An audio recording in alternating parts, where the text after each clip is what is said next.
really proud of our guys for the fight and the togetherness that we had in the last 20 minutes and the response that we had at halftime. But the lesson is that you can't dig yourself, that big of a hole. And credit Marshall. I think they're very good. I knew coming into this the challenges that they would present. But, we turned the ball over, 8 turnovers in the first half that were just simple pass, catch, letting them take it from us, not meeting passes, not breaking down hands. Didn't feel like we started the game running offense fast and physical. We let them jam us off of every screen instead of being great with our setups and things like that. And then, just uncharacteristic blown coverages defensively that I didn't expect today. I thought we had a terrific shoot-around where we did all those things really well. So it's about putting that together for 40 minutes. But again, I thought our response at halftime, our halftime, speech, to be honest with you, wasn't the most pleasant in the world. And these guys, they responded really well to it. And it's a game of responses. It's a season of responses. And the way that we responded and the way we fought in the second half, I was really proud of. And we had our opportunities. We don't have that to blame, but anybody but ourselves, and credit to Marshall. But, you hold them to, under 40% from the field. You hold them to 66 points. They're one of the fastest, best offensive teams in the country. And to do that, if you go make your paint shots and limit a couple turnovers and maybe get a free throw rebound at the end, you're sitting here talking about a fantastic win. Instead, you're feeling the sting of it, of coming up short and understanding just how small the margin is in plays like the ones I just mentioned.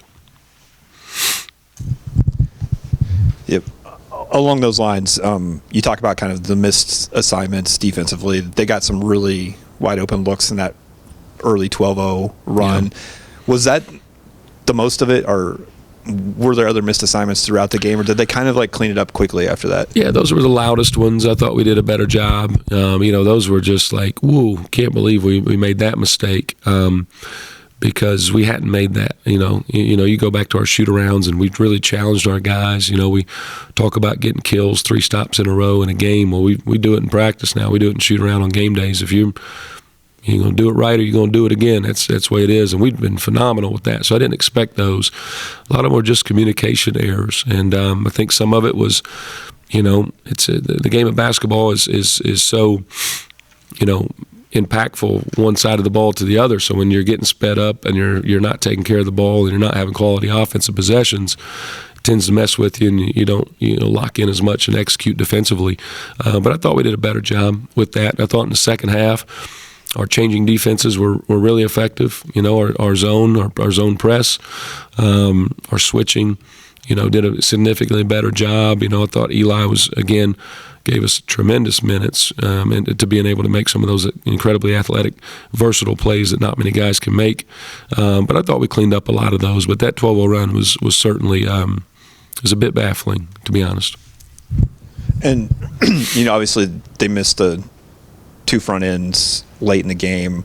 You weren't able to get either rebound. I think, their leading rebounder was Team for this game. You had several where you had your hands on the ball and couldn't come down with the rebounds. Is that a concern? Do you feel like your guys are in the right spot and you're just bad luck, or is that a major concern that you're not getting those rebounds? Yeah, I'll go ahead and tell you I don't believe in luck at all. That's it's focus, right? You're in charge of your focus and free throw rebounds.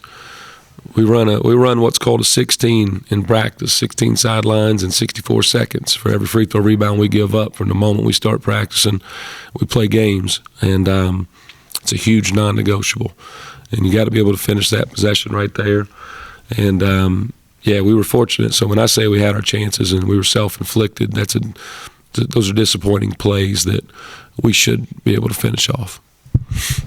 Obviously, the 12-0 run hurts, and there's no moral victories in a loss necessarily. But you hold an offense, it's one of the best in the league, to 38%. How good was this defense, especially in the second half? It was really good. I thought we were significantly better, in the last 30 minutes of the game. And that we can build off of, because they're not an easy team to guard. I mean, they're terrific. They do a great job. Their pace of play, the stuff they run, they really challenge you, your communication, your positioning, and the pace that they run their stuff at. And they got some terrific, playmakers on the court.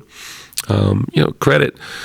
You talk about number 5. I mean, man, he just hit tough shot after tough shot after tough shot. And so, our theory with that is always they can't make enough of those to beat you alone. You give them points off turnovers and a couple of second chance points and some blown coverages, it adds up, and those are pretty loud, and that is enough to beat you. But I thought we did a great job on those, and hopefully we can continue to force those tough contested twos moving forward and clean up the other areas. You talked about them being a tough team to guard. They guard pretty well, too. I didn't see a whole lot of open shots for JMU in the game. It seemed like most of them were contested. I mean, tough shots.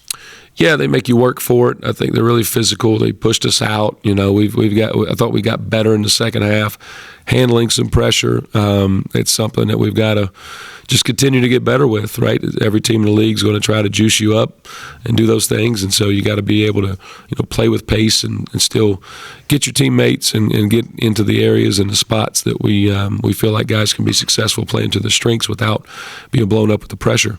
But we didn't play physical enough on that side of the ball. That's where you're seeing contested shots that you really had to work for because we were poor. Fundamental, setting up, sprinting cuts, popping feet late, meeting passes, breaking down hands, playing off shot fakes. Sounds like a coach's clinic, but that's the stuff you got to do in order to generate quality, high percentage shots. You mentioned the physicality. What do you kind of hope your guys learn from playing in a game like this where it seems like the officiating crew let both sides play a little bit? Welcome to the Sun Belt. We tell these guys we keep it physical in practice, embrace it.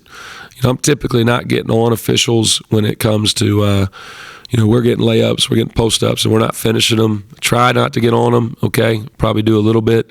But I tell the guys, embrace it. You have to have the mentality if you want to be successful in this league that if they're going to allow it to be physical, it should be advantage JMU. We still got to move the needle in that mindset, and hopefully, learning the lesson from this one helps us do that.